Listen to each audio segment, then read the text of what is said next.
This is the AR Minute from AWE 2022, and today I'm talking with Laura Gouillon, immersive director and TikTok creator.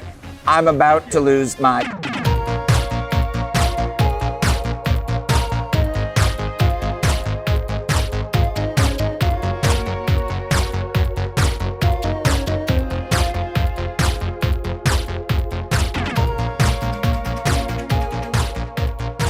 Thank you so much for joining us. I'm a big fan. Thank you. Can you tell the audience a little bit about who you are and what you do in the Metaverse? I am a new creator in the TikTok and AR space. I like to say that I make content that is aesthetic sarcasm.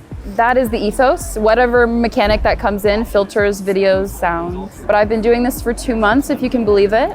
But before that, I was working in the immersive industry as a product manager, both in cinematic VR at Felix and Paul Studios. Yes. I mean, the story there is crazy. They built a 3D 360 camera and they sent it to space. Like, I don't know who thinks that's normal or easy to do, but they did it. Yes, yes.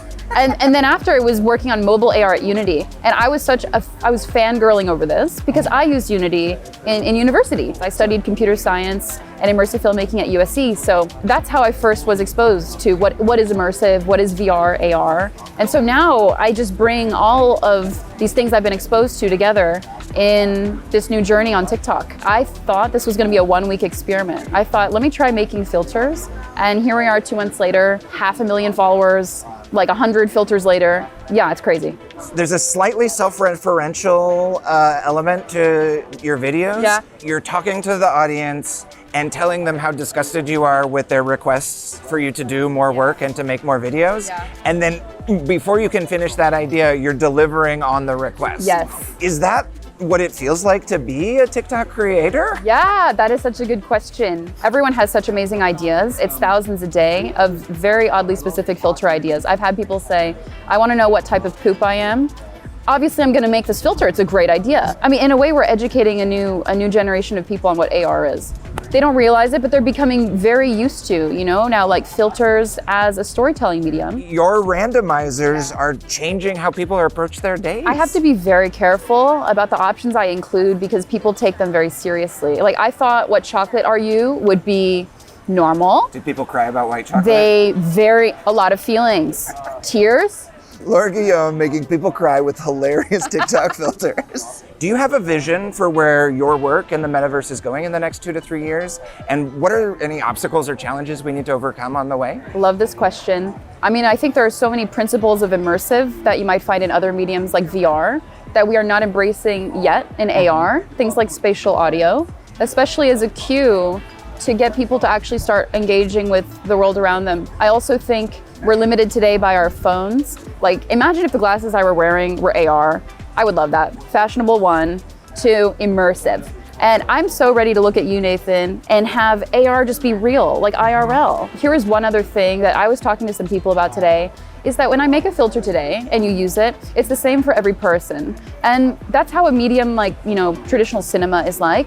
And maybe it's the auteur, the director, that wants it to be that way. But I think we're approaching an era of like generative experiences where it's in fact the user that completes the experience. There's also a lot of talk about kind of sticky questions around ethics, safety, accessibility, access. What do you see as the responsibility of creators to address those sticky problems? And have you thought about or considered them in the work that you do? Absolutely. The first thought that comes to mind is both accessibility but inclusivity. Really making sure that we're making experiences that don't exclude people, that don't single people out, that don't discriminate. But that also, when it comes to, let's say, makeup filters, that actually look good on people of all types of skin and skin colors. And it also makes me think there's only so much the creator can control. They can take it, and make it as inclusive as they want. But then there's another element of meaning that the end user will attribute to what has been made. And it might twist it for the positive or negative. So it's really the what do we do about it when we realize that the things we have made are problematic, and how do we learn from that?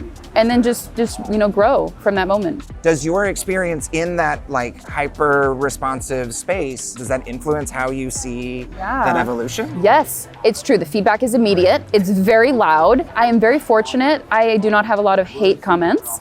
The ones that are, they are very negligible. They are, I don't like this filter. Good for you. Love that for you. And that is okay. Okay, Laura, we actually made it to the last question. It's simply a fill in the blank. The future is... Wow. I'm gonna say the future is connected, authentic, and I'm hoping more open-minded. Hopefully the future is also more sarcastic. I think we all need this in our lives. So if you are not, now's the time.